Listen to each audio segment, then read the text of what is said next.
Hello students, welcome again. Students, उम्मीद करता हूँ कि आप सब ठीक होंगे, जैसे भी होंगे बढ़िया होंगे। तो स्टूडेंट्स, आज हम एक नई टॉपिक के साथ आपके सामने हाजिर हैं। लास्ट टाइम जो हमने डिस्कस किया था वो हमने क्लास 10th के जो चैप्टर है हमारा रियल नंबर, तो पूरे चैप्टर का नाम रियल नंबर है, तो रियल नंबर को ही हमने पहले डिस्कस किया था कि रियल नंबर एक्चुअल में होता क्या है।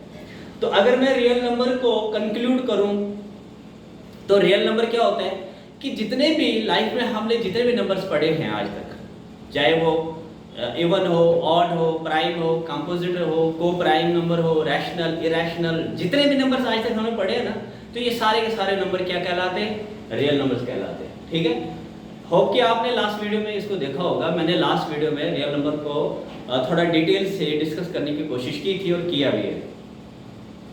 आज का जो हमारा टॉपिक है वो है एक्सरसाइज 1.1 का इंट्रोडक्शन। एक्सरसाइज 1.1 को सॉल्व नहीं कर रहे हैं हम आज हम एक्सरसाइज 1.1 से रिलेटेड जो भी बेसिक चीजें हैं उसको हम डिस्कस करने वाले हैं। तो एक्सरसाइज 1.1 का इंट्रोडक्शन पार्ट आज हम डिस्कस करेंगे। इसमें हम मेनली तीन चीजों पर फोकस करेंगे। एक है यूक्लिड्स डिवीजन लेमा, दूसरा यूक्लिड्स डिवीजन एल्गोरिथम, और तीसरी चीज जो है वो हमने डिस्कस करनी है फंडामेंटल थ्योरम ऑफ अरिथमेटिक। ठीक है स्टूडेंट्स, तो ये तीन चीजें हम आज डिस्कस करने वाले हैं। ध्यान से देखिएगा, समझिएगा। अगर कहीं प्रॉब्लम आती है तो फिर आप कमेंट में मुझे पूछिए, मैं कोशिश करूंगा कि आपके डाउट्स जो भी रह जाते हैं उनको क्लियर करूं। तो स्टूडेंट्स चलते हैं, बात करते हैं हम सबसे पहले यूक्लिड्स डिवीजन लेमा। आप ये सोचते होंगे कि ये क्या बला है, ये तो आपने फर्स्ट टाइम पढ़ा, फर्स्ट टाइम हम देख रहे हैं कि ये है क्या चीज है। तो स्टूडेंट्स ज्यादा कुछ भी नहीं है। यूक्लिड्स एक साइंटिस्ट का नाम है, या यूं मान लो एक मैथमेटिशियन है, उसका नाम है यूक्लिड्स। और डिवीजन मतलब जो हम डेली लाइफ में डिवाइड कर रहे हैं, करते आए हैं, तो डिवीजन लेमा। अब यहाँ पर बात है कि ये लेमा है क्या, लेमा को डिस्कस करेंगे पहले और फिर पूरे ही यूक्लिड्स डिवीजन लेमा को हम डिस्कस करेंगे। तो सबसे पहले अगर वर्ड लेमा की मैं बात करूं तो लेमा क्या होगा, लेमा का मतलब क्या है, पहले हम इसी को डिस्कस करते हैं। तो स्टूडेंट्स, लेमा क्या है? लेमा एक प्रूवन स्टेटमेंट है, एक प्रूवन स्टेटमेंट है जो प्रूव्ड है। ठीक है, जो किसी ने प्रूव की है कोई स्टेटमेंट, और उसी स्टेटमेंट को फॉलो करके हम बाकी स्टेटमेंट्स या बाकी प्रॉब्लम्स को सॉल्व करने की कोशिश करते हैं, वो लेमा है। होप कि क्लियर हो गया होगा। लेमा क्या है? लेमा क्या है? ये एक शॉर्ट में अगर मैं इसको लिखूं तो क्या है? ये प्रूवन स्टेटमेंट है, प्रूवन स्टेटमेंट है। ठीक है, और इस प्रूवन स्टेटमेंट को हम यूज करते हैं, used to solve other statements. ठीक है, यहां तक क्लियर? लेमा वर्ड का मतलब बता रहा हूं, अभी मैं ये नहीं बता रहा हूं कि यूक्लिड्स डिवीजन लेमा, ये पूरा नहीं मैं बता रहा हूं। मैं ये कह रहा हूं कि लेमा जो वर्ड है, फर्स्ट टाइम शायद हो, क्या फर्स्ट टाइम ये वर्ड पढ़ रहे होंगे, तो इसी वर्ड को मैं डिस्कस कर रहा हूं कि लेमा क्या है। तो लेमा क्या है? ये एक प्रूवन स्टेटमेंट है और इस स्टेटमेंट का हम यूज करते हैं बाकी स्टेटमेंट्स को प्रूव करने के लिए। ठीक है, चलिए अब बात आती है कि यूक्लिड्स डिवीजन लेमा क्या है। ठीक है, यूक्लिड्स डिवीजन लेमा क्या है इसकी बात करते हैं। तो यूक्लिड्स डिवीजन लेमा क्या है? यूक्लिड्स डिवीजन लेमा, पहले मैं इस यूक्लिड्स डिवीजन लेमा को ही लिख लेता हूं और उसके बाद फिर आपको इस यूक्लिड्स डिवीजन लेमा को एग्जांपल से सॉल्व करके बताऊंगा, इसको एग्जांपल से आपको समझाने की कोशिश करूंगा। तो यूक्लिड्स डिवीजन लेमा क्या है? यूक्लिड्स डिवीजन लेमा कहता है कि यूक्लिड्स डिवीजन लेमा क्या कहता है? कहता है कि गिवन पॉजिटिव इंटीजर्स, अब इसको हम लिखेंगे यूक्लिड्स डिवीजन लेमा। ये कहता है, यूक्लिड्स डिवीजन लेमा क्या कहता है कि given positive integers given positive integers, कोई भी गिवन है हमें दो इंटीजर्स, लेट अस से given positive integers a and b, हमें कोई दो पॉजिटिव इंटीजर्स दिए हुए हैं और वो पॉजिटिव इंटीजर्स कौन से होंगे, a एंड b। तो अब क्या कहता है कि देयर एग्जिस्ट, पूरा समझाऊंगा, डोंट वरी। आप ये जो इक्विवेलेंस डिवीजन लेमा की स्टेटमेंट है वो लिख रहा हूं मैं, और स्टेटमेंट्स को मैं एग्जांपल से बिल्कुल क्लियर करूंगा, बिल्कुल क्लियर करूंगा। पहले स्टेटमेंट लिख लेते हैं कि given positive integers a and b, हमें कोई दो पॉजिटिव इंटीजर्स दिए हुए हैं। लेट अस सपोज वो पॉजिटिव इंटीजर्स क्या है, a and b। There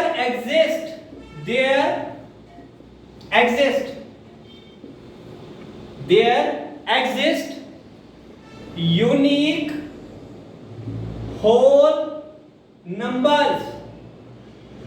there exist, जब हमें दो पॉजिटिव इंटीजर दिए हैं और वो पॉजिटिव इंटीजर क्या है, a एंड b, तो जब a एंड b दिया है तो वहां कोई और भी नंबर्स होंगे, कोई भी और नंबर्स होंगे, और वो नंबर्स कौन से होंगे, वो नंबर्स कौन से हो सकते हैं, ठीक है, वो नंबर्स कौन से हो सकते हैं, q एंड लेट अस से q एंड r, और सेटिस्फाइंग q एंड r, और ये सेटिस्फाई करने चाहिए, किसको सेटिस्फाई करना चाहिए, a equals to bq plus r।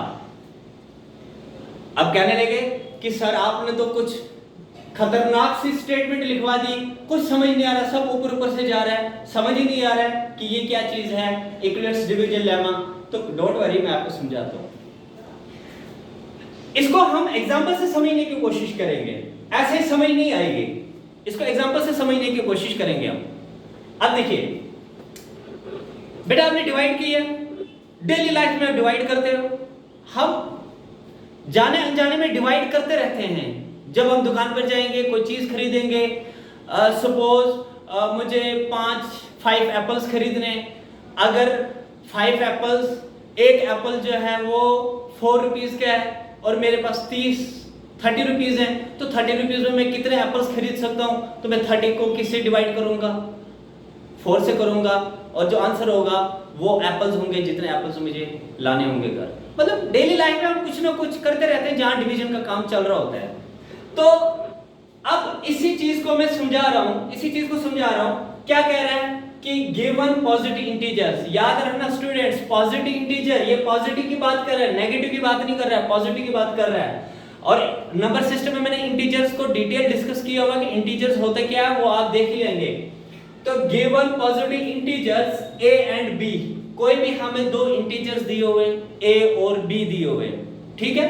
तो सपोज मेरे पास जो a है वो 20 है और b है 3, सपोज करते हैं, ठीक है। अब कहता है, अब देखो इक्विवेलेंस डिवीजन ये किससे रिलेटेड है, डिवाइड से रिलेटेड है ना।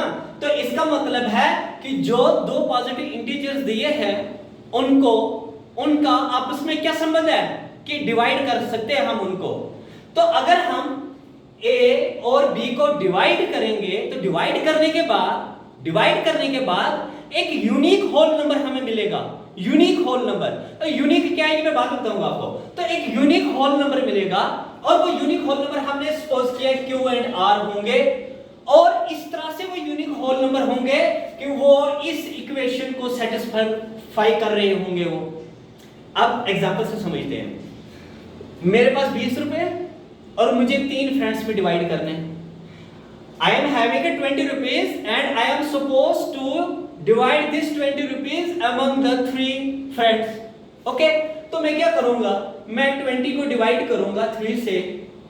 तो 3 के टेबल में मुझे पता है कि 20 तो आता नहीं है, 18 आएगा या 21 आएगा। 21 तो ज्यादा हो जाएगा तो हम 18 करेंगे। 3 6 18, बचा मेरे पास 2। ठीक है स्टूडेंट्स, ध्यान देना मैं क्या कह रहा हूं, आप बिल्कुल क्लियर हो जाएगा, बस थोड़ा सा ध्यान देंगे आप तो बिल्कुल क्लियर हो जाएगा। दो पॉजिटिव इंटीजर्स थे, ठीक है, और वो पॉजिटिव इंटीजर्स क्या थे, a एंड b। और जब हमने a और b को नंबर्स में कन्वर्ट किया तो मैंने a को 20 लिया, b को क्या लिया, 3 लिया। अब क्योंकि इक्विवेलेंस डिवीजन लेमा ये डिवाइड से रिलेटेड है, डिवीजन है ना, डिवाइड से रिलेटेड है, इसका मतलब है मुझे वो जो दो इंटीजर्स हैं a और b को डिवाइड करना पड़ेगा। तो मैंने 20 जो ए 20 लिया था, 20 को मैंने b से यानी 3 से डिवाइड कर दिया, तो मेरे पास जो ये 6 आया, ये जो 6 आया ये क्वेश्चन है, और जो रिमाइंडर आया वो कितना आया, वो 2 आया ना, आया ना। आप देखो क्या कह रहा था यहाँ पर, कहते हैं कि देयर एग्जिस्ट, जब आप a और b को डिवाइड करोगे तो वहां पर दो यूनिक होल नंबर मिलेंगे आपको। अब यूनिक का मतलब है, यूनिक का मतलब है कि जो आने चाहिए वही आएंगे। ऐसा नहीं है कि मैं 20 को डिवाइड कर रहा हूं 3 से तो मैं अपनी मर्जी से कुछ भी लगा दूं, 3 7 21 या 20 अपनी मर्जी से, ये तो सेटिस्फाई नहीं ना करेगा, ये तो नहीं ना करेगा। तो वहां पर दो होल नंबर्स होंगे, वो होल नंबर्स कौन से होंगे, यूनिक होंगे। यूनिक का वर्ड को आप ध्यान रखेंगे कि यूनिक वर्ड होंगे, और वो यूनिक वर्ड क्या होंगे, वो होंगे Q एंड R। अब मुझे बताइए यहाँ पर क्या अपनी मर्जी से मैं यहाँ 9 लगा सकता हूँ, क्या मैं अपनी मर्जी से यहाँ पर 10 लगा सकता हूँ, नहीं लगा सकता। मुझे बाय रूल चलना है, और बाय रूल जो यहाँ पर आएगा वो यूनिक होगा। वो क्या होगा, वो यूनिक होगा, और कैलकुलेट करने के बाद, माइनस करने के बाद जो मेरा रिमाइंडर बचेगा वो भी यूनिक होगा। ठीक है, अब मैं ये थोड़ी कह सकूंगा 20 में से 80 निकाला तो 5 बचा, मैं अपनी मर्जी से 5 थोड़ी ना लिखूंगा, क्योंकि यहां पर अगर 2 आ रहा है तो मैं 2 ही लिखूंगा। I am not authorized to write something else other than 2, मुझे अथॉरिटी नहीं है लिखने की, मुझे 2 ही लिखना है यहां पर, क्योंकि 20 में से 18 माइनस करोगे तो 2 ही बचेगा ना, है ना। तो ये 2 क्या है, ये यूनिक नंबर है, यूनिक नंबर है, अपनी मर्जी से नहीं कर सकते। प्रोसीजर के तहत जो नंबर आएगा वही आएगा, यहां पर भी वही नंबर होगा। इतनी सी बात समझ आ गई, ये स्टेटमेंट जो मैंने समझाया आपको, इतनी सी बात समझ आ गई। आगे की बात करते हैं, आगे क्या बोलता है कि a और b जो है कोई दो पॉजिटिव इंटीजर है, और वहां पर कोई दो यूनिक इंटीजर्स होंगे, और वो यूनिक इंटीजर्स क्या होंगे, Q एंड R, और वो इस तरह से होंगे कि वो सेटिस्फाई कर रहे होंगे a = bq + r। ठीक है, अच्छा अब इसको समझेंगे, a = bq r है क्या, ये क्यों सेट, किस लिए सेटिस्फाई करना चाहिए, ये चीज है क्या।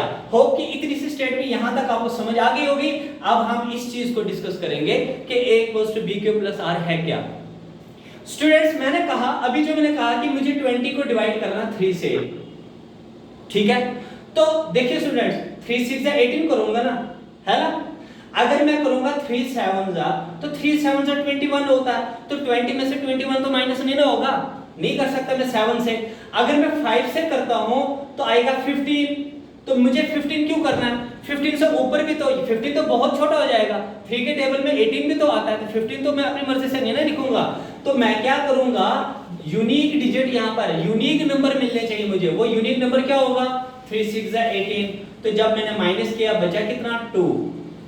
ठीक है, मैं समझा ये रहा हूं, a = bq + r है क्या चीज, इसको समझा रहा हूं। अब देखिए स्टूडेंट्स, मैंने ये डिवाइड किया, तो क्या गारंटी है, क्या आप गारंटी दे सकते हो कि क्या आप मेरी गारंटी दे सकते हो कि आपने जो डिवाइड किया ये सही किया, दे सकते हो आप गारंटी।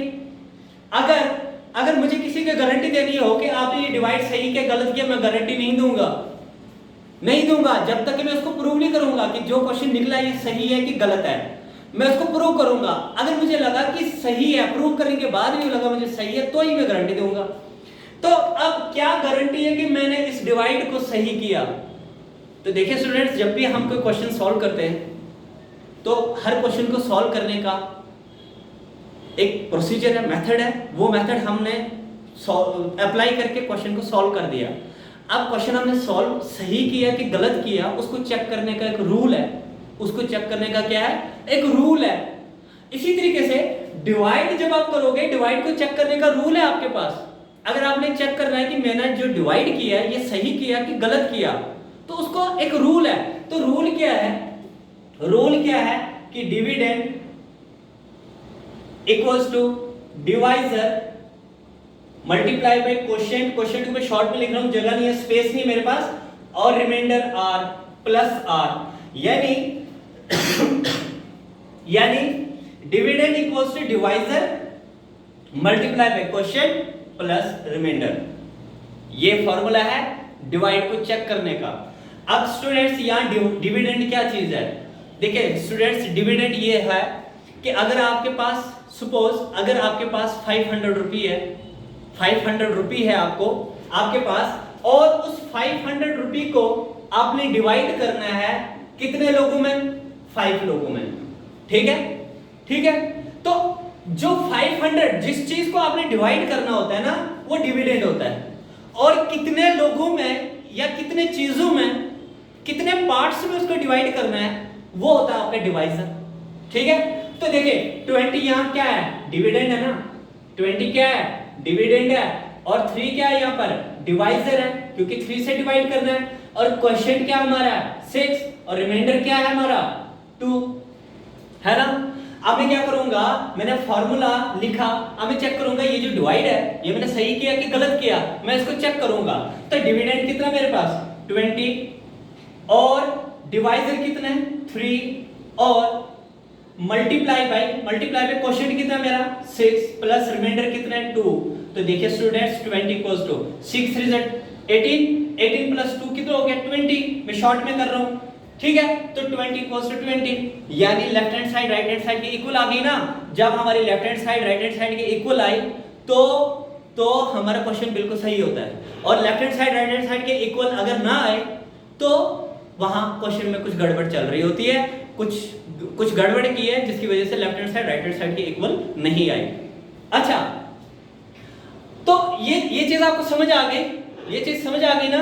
यही चीज तो ये भी है, ये जो मैंने लिखा ना, dividend equals to divisor multiply by quotient plus reminder, तो इसी चीज को टेक्निकली इसने नाम दिया a equals to b q plus r. जहां पर इसने क्या किया, इसने a को क्या लिखा, a को इसने बोल दिया कि ये डिविडेंड है। मैंने अभी बताया था ना आपको कि dividend equals to divisor multiply by quotient plus reminder. अब देखिए ये जो a है यहां पर ये डिविडेंड है, और b क्या है, ये तो डिवाइजर है, और b और q क्या है यहां पर, क्वोशिएंट है, और प्लस रिमाइंडर क्या है r। यही तो इक्वेशन है जो सेटिस्फाई कर रही है। अब पूरे को अगर हम एक बार समराइज करें तो इसने क्या कहा था कि given positive integers a and b there exist unique whole numbers, है ना।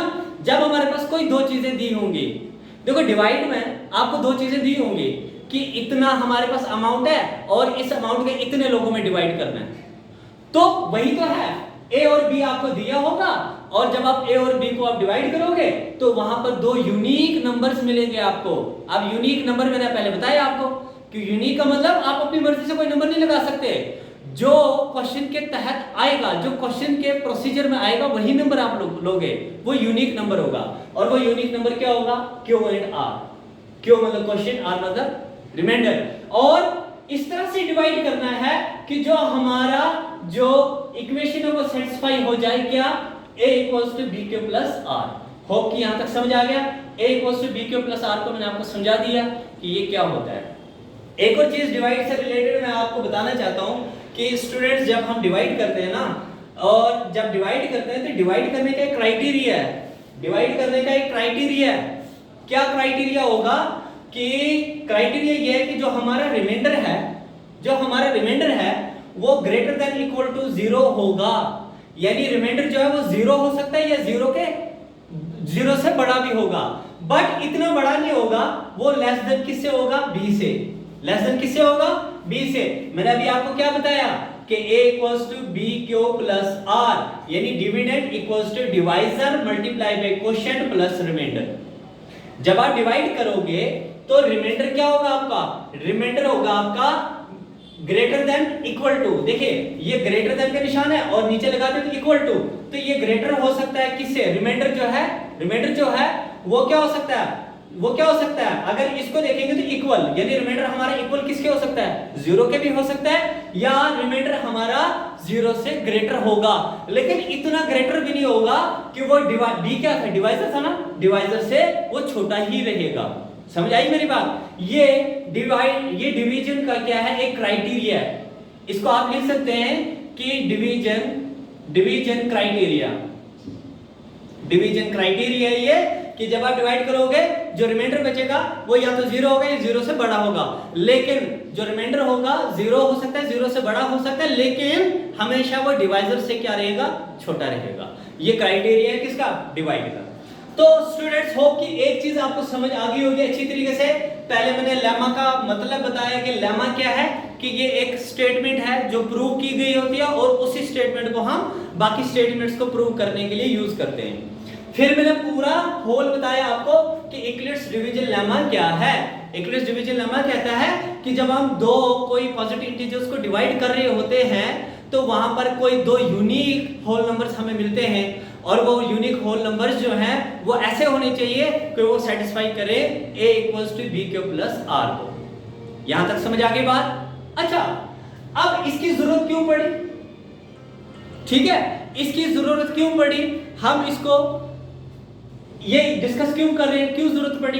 देखिए स्टूडेंट्स, ये जो चैप्टर है रियल नंबर, ये रिलेटेड है आपके एलसीएम और एचसीएफ से रिलेटेड। हम एलसीएम कैसे निकालेंगे, यूक्लिड्स डिवीजन लेमा के मेथड से कैसे हम एलसीएम निकालेंगे, कैसे हम एचसीएफ निकालेंगे, यूक्लिड्स डिवीजन लेमा के मदद से कैसे हम एचसीएफ निकालेंगे, उसी से रिलेटेड है। और एचसीएफ हम आज तक निकालते आए हैं, फैक्टराइजेशन मेथड से हम निकालते हैं एचसीएफ, और एलसीएम भी हम फैक्टराइजेशन मेथड से निकालते हैं। लेकिन यहाँ पर जो हमने एचसीएफ और एलसीएम निकालना है वो हमने निकाले यूक्लिड्स डिवीजन लेमा के को यूज करके। तो वो कैसे निकालेंगे वो बाद में एग्जांपल जो है वो डिस्कस करूंगा मैं, वहां पर बिल्कुल क्लियर हो जाएगा। अभी हम दूसरी चीज डिस्कस करेंगे, वो डिस्कस क्या करने वाले हैं हम, दूसरी चीज जो हम डिस्कस करने वाले हैं वो है यूक्लिड्स डिवीजन एल्गोरिथम क्या है। यूक्लिड्स डिवीजन एल्गोरिथम क्या है ये हम डिस्कस करेंगे। तो स्टूडेंट्स, जैसे यहाँ पर लेमा वर्ड था, यहाँ पर वर्ड है एल्गोरिथम, है ना। यूक्लिड्स डिवीजन तो सेम है, तो एल्गोरिथम क्या है पहले इसको डिस्कस करेंगे। तो अगर हम वर्ड एल्गोरिथम को देखेंगे, अगर हम वर्ड एल्गोरिथम को देखेंगे तो एल्गोरिथम का मतलब है कि हमने किसी भी काम को अगर पूरा करना है, हम कोई काम कर रहे हैं और उस काम को हमने पूरा करना है, तो हम स्टेप बाय स्टेप करेंगे उस काम को, और स्टेप बाय स्टेप जब हम उसको फॉलो करके करेंगे तो वो काम इजीली हमारा हो जाएगा, है ना। सपोज एक एग्जांपल देता हूं मैं आपको कि आपको घर बनाना है। हर किसी का सपना होता है कि मेरा अपना घर हो, मेरा भी यही सपना है। खैर, तो जब हमने घर बनाना होता है तो पहला जो प्रोसीजर है वो ये है कि आपने पहले नीचे फाउंडेशन को बनाना है, ठीक है। पहला स्टेप हमारा क्या है, फाउंडेशन बनाना है। दूसरा स्टेप क्या हो सकता है कि हमने फिर उस फाउंडेशन पर दीवारें चढ़ानी है, और तीसरा क्या होगा कि फिर हम छत डालेंगे, और फिर चौथा प्रोसीजर क्या होगा, फिर हम इंटीरियर और एक्सटीरियर को पेंट करेंगे वगैरह वगैरह जो भी आता है, ठीक है। तो ये एक प्रोसीजर है। क्या ऐसा कर सकते हैं हम कि पहले हम छत डालें, फिर दीवारें बनाएं, फिर नीचे फाउंडेशन बनाएं, उल्टा कर दें? क्या ऐसा हो सकता है? पॉसिबल नहीं ना। तो एल्गोरिथम भी यही कहता है। एल्गोरिथम क्या कहता है? एल्गोरिथम कहता है कि किसी भी काम को, किसी भी क्वेश्चन को, किसी भी प्रॉब्लम को, किसी भी स्टेटमेंट को सॉल्व करने के लिए आपके पास स्टेप्स हैं, और आप उन स्टेप्स को फॉलो करो, है ना। जैसे हमारे घर में अक्सर हमारे बड़े बुजुर्ग कहते हैं कि जो हम बता रहे हैं आप वही कीजिए, कहते हैं ना। हमारे मम्मी पापा, बड़े भाई या दादा दादी कहते हैं कि जो मैं बता रहा हूं वही करो, उसी में आपकी भलाई है। अगर आप खुद अपना दिमाग लड़ाओगे तो कल को आप नुकसान में रह सकते हो, कहते हैं ना हमारे बड़े। इसी तरीके से ये एल्गोरिथम भी यही तो कहता है। एल्गोरिथम कहता है कि अगर आपको कोई भी प्रॉब्लम, कोई भी स्टेटमेंट, कोई भी चीज प्रूव करनी है, उसको सॉल्व करना है, तो आप पर्टिकुलर स्टेप्स फॉलो करो, और जब आप वो पर्टिकुलर स्टेप्स फॉलो करोगे तो आप अपने काम में सफल हो जाओगे, आप उस प्रॉब्लम को सॉल्व कर लोगे। तो algorithm is nothing, it is basically what? It is steps. Algorithm ने कुछ स्टेप्स बनाए हमारे लिए हर चीज को सॉल्व करने के लिए। तो algorithm is nothing, it is the steps used to, steps हैं जिन स्टेप्स को हम क्या करते हैं, use to solve other problems. है ना। एल्गोरिदम क्या है, कुछ ऐसे स्टेप्स हैं और वो स्टेप्स जो हैं हम बाकी प्रॉब्लम्स को सॉल्व करने के लिए क्या करते हैं, यूज करते हैं। लेकिन जो स्टेप्स होंगे वो वेल डिफाइंड होंगे, steps used to solve other problems. तो एल्गोरिदम आप ऐसे लिख सकते हैं कि एल्गोरिदम क्या है, एल्गोरिदम जो है वेल डिफाइंड, यहां पर मैं लिखना भूल गया, वेल डिफाइंड स्टेप्स, पहले आप ये लिखेंगे well defined steps used to solve other problems. हमें कुछ स्टेप्स बताए गए हैं, जैसे अभी मैंने डिवाइड किया तो फर्स्ट स्टेप में मैंने क्या करना था, फिर सेकंड स्टेप में, थर्ड स्टेप में, फोर्थ स्टेप में, एक स्टेज ऐसे आएगी मैं अपना डिवाइड जो है वो प्रोसीजर को कंप्लीट करूंगा, कुछ स्टेप बताए गए हैं, ठीक है। तो एल्गोरिथम कुछ भी नहीं है, ये क्या है, ये है कि स्टेप्स हैं और उन स्टेप्स को हमने क्या करना है, फॉलो करना है, और फॉलो करने के बाद हम अपने काम को कंप्लीट कर सकते हैं, ठीक है स्टूडेंट्स। अच्छा, अब आगे की बात करेंगे, अभी फिलहाल इतना ही हम डिस्कस करेंगे यूक्लिड्स डिवीजन एल्गोरिथम क्या है। तो एक्चुअली कुछ भी नहीं है, डिवाइड करते वक्त आपको डिवाइड करते वक्त या डिवीजन मेथड से जब आप एचसीएफ निकाल रहे होंगे या एलसीएम निकाल रहे होंगे तो आप क्या क्या स्टेप्स फॉलो करोगे, है ना, तो वही तो है यूक्लिड्स डिवीजन एल्गोरिथम। तो ये जब हम एग्जांपल अभी सॉल्व करेंगे तो वहां पर क्लियर हो जाएगा, ठीक है। अब जो मोस्ट इंपॉर्टेंट चीज है वो डिस्कस करने वाले हैं, और वो चीज क्या है, वो है फंडामेंटल थ्योरम ऑफ अर्थमेटिक। तो students, fundamental theorem of arithmetic क्या है कि कहता है कि every composite number can B factorised, can be converted into its prime factors. यानी जितने भी कंपोजिट नंबर है हमारे पास दुनिया में, जितने भी कंपोजिट नंबर है, उन सभी कंपोजिट नंबर्स को हम प्राइम नंबर्स में कन्वर्ट कर सकते हैं। इतनी सी बात को पहले समझ लेते हैं हम। पहले इसकी स्टेटमेंट लिख लेते हैं, और स्टेटमेंट लिखने के बाद फिर हम जो है आगे इसको एग्जांपल से सॉल्व करेंगे। तो स्टेटमेंट क्या है, स्टेटमेंट लिख लेते हैं कि एवरी कंपोजिट नंबर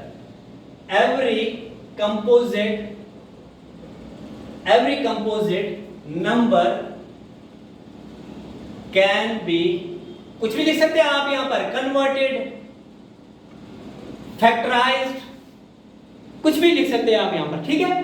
तो every composite number can be converted into prime numbers. हर एक कंपोजिट नंबर को हम प्राइम नंबर्स में कन्वर्ट कर सकते हैं, है ना, कर सकते हैं। और कैसे करेंगे, इन अ यूनिक वे। बस इतनी सी बात लिखेंगे और इसी को हम प्रूव करने की कोशिश करेंगे।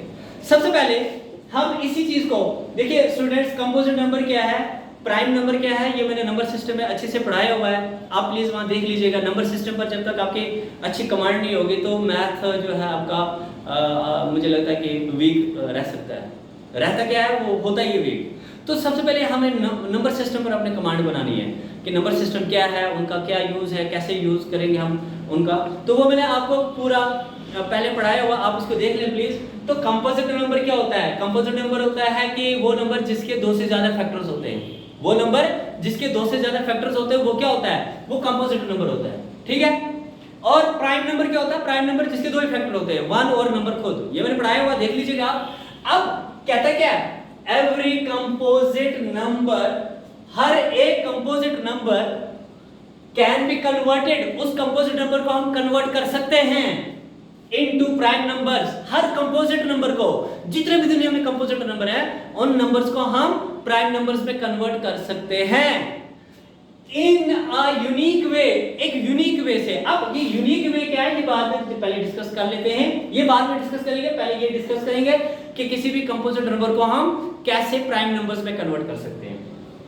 स्टूडेंट्स, सपोज मुझे 12 के प्राइम फैक्टर्स बनाने हैं, जबकि 12 क्या है, कंपोजिट नंबर है ना, 12 कंपोजिट नंबर है ना, क्योंकि 12 किस-किस के, 12 के क्या-क्या फैक्टर्स होते हैं, 12 किस-किस के टेबल में आता है, 1 में आता है, 2 में आता है, 3 में आता है, 4 में आता है, 6 में आता है, 12 में आता है। देखिए कितने फैक्टर्स हैं, 2 4 6 फैक्टर्स हैं, है ना, इसके 6 फैक्टर्स हैं। और कंपोजिट नंबर की डेफिनेशन मैंने लिखवाई हुई है पहले कि the numbers having more than 2 factors, जिनके 2 से ज्यादा फैक्टर्स होते हैं वो कंपोजिट नंबर है। अब यहाँ पर 6 फैक्टर्स है तो मतलब ये कंपोजिट नंबर है। अब 12 जो है ये कंपोजिट नंबर है।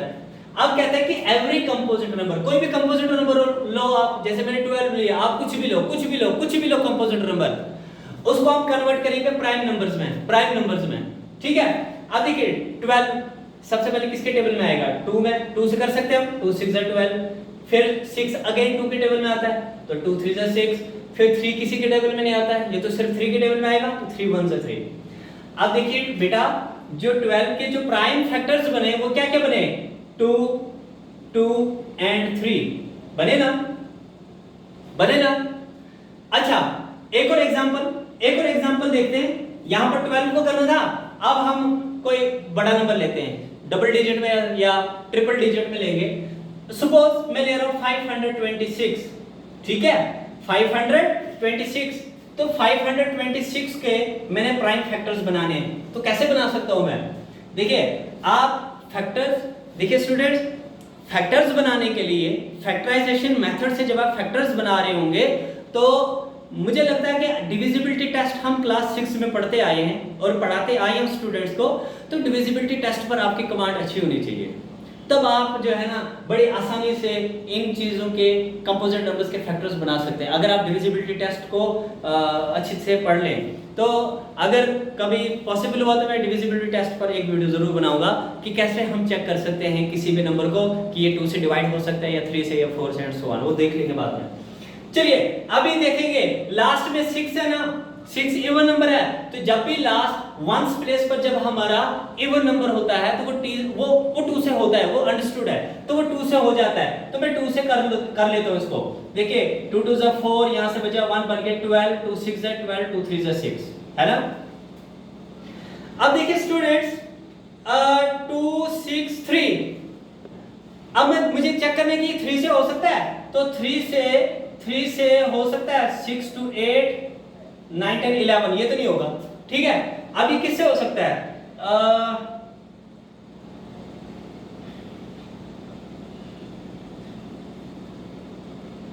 इसको पास करना।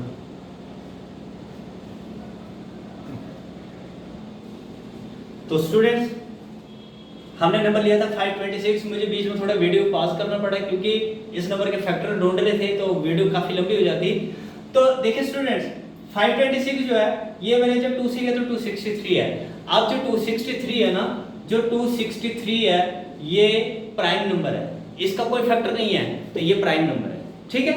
तो देखिए जब हमने 12 के फैक्टर्स बनाए तो हमारे पास आया 2 × 2 × 3, जब हमने 526 के बनाए तो 2 × 263।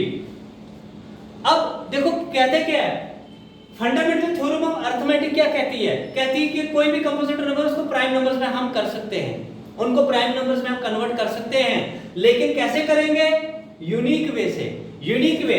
अब देखिए स्टूडेंट्स जैसे 12 है तो क्या मैं अपनी मर्जी से उसको लिख सकता था 2 × 5 × 3 × 7, नहीं ना कर सकता था।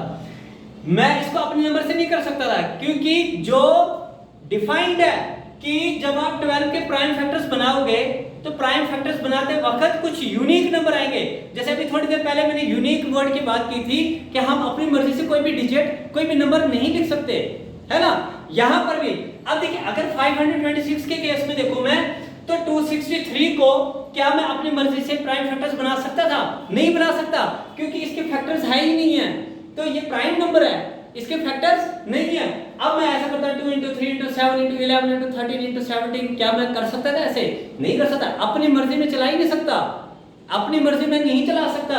यहां पर एक प्रोसीजर को, एक स्टेप को हमने फॉलो करना पड़ेगा, हमें एक यूं कह सकते हैं एक लॉ को फॉलो करना पड़ेगा हमें, ठीक है ना। अब एक और एग्जांपल देखते हैं।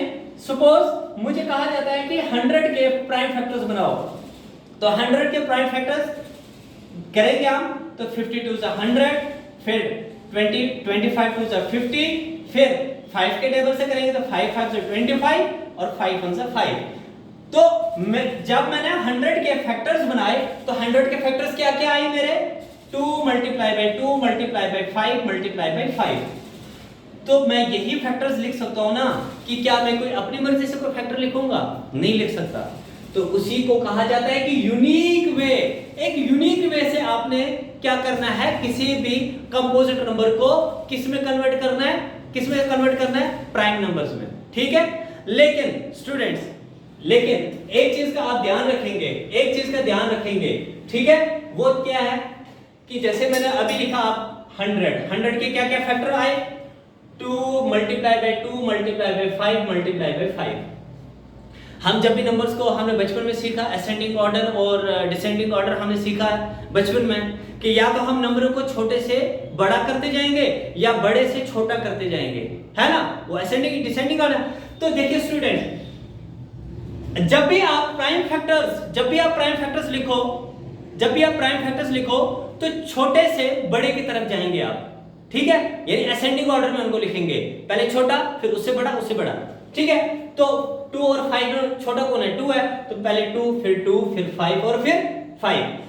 तो मतलब हमने क्या करना है, असेंडिंग ऑर्डर में जितने भी फैक्टर्स बनेंगे, जितने भी फैक्टर्स, सपोज कोई नंबर है a, इसके फैक्टर्स बने 3 into 7 into 5 into 11 multiply by 13, ठीक है ना। तो मैं क्या करूंगा, मैं इनको असेंडिंग ऑर्डर में लिखूंगा। सबसे छोटा नंबर कौन है? 3, फिर क्या है 5, फिर क्या है 7, फिर क्या है 11, फिर क्या है 13। ये इस तरीके से इस ऑर्डर में मैं इन नंबर्स को लिखूंगा जब मैं किसी भी कंपोजिट नंबर को प्राइम फैक्टर्स में क्या करूंगा? कन्वर्ट करूंगा। और जितने भी प्राइम फैक्टर्स बनेंगे ना, वो क्या होगा? वो प्रोडक्ट होगा। कि किसका प्रोडक्ट होगा? प्रोडक्ट किसका होगा? उस कंपोजिट नंबर का। यानी मैं ये कहना चाहता हूं कि जैसे मैंने अभी बताया आपको कि 12 के हमने फैक्टर्स बनाए, तो 2 6 जा और 2 3 जा और 3 1 जा 3, यानी 12 के जो फैक्टर्स बने 2 into 2 into 3 बने ना। तो जितने भी फैक्टर्स बनेंगे आपके, वो फैक्टर क्या होने चाहिए? वो प्रोडक्ट होने चाहिए किसके? उस कंपोजिट नंबर के। यानी देखिए, अगर इन 2 का प्रोडक्ट करूंगा तो क्या आएगा? 4 मल्टीप्लाई बाय 3, तो 4 3 जा 12 आ गया ना इसी का, ठीक है। तो ये इसी का प्रोडक्ट आ गया ना। जितने भी प्राइम फैक्टर्स बनेंगे वो उस कंपोजिट नंबर के क्या होने चाहिए? प्रोडक्ट होने चाहिए। तो स्टूडेंट्स, आज हमने यूक्लिड्स डिवीजन लेमा और यूक्लिड्स डिवीजन एल्गोरिथम और फंडामेंटल थ्योरम ऑफ अरिथमेटिक को डिस्कस किया। उम्मीद करता हूं कि आपको ये तीनों चीजें समझ आई होंगी अच्छे से। और अब इन चीजों का हम कल आने वाले वीडियो में इन तीनों चीजों का हम क्या करेंगे? यूज करेंगे कि किस तरीके से हम इन चीजों का यूज करके HCF या LCM हम निकालेंगे क्वेश्चंस में। तो आज के लिए इतना ही काफी है। होप कि आपको समझ आया होगा। Thank you so much. Have a nice day.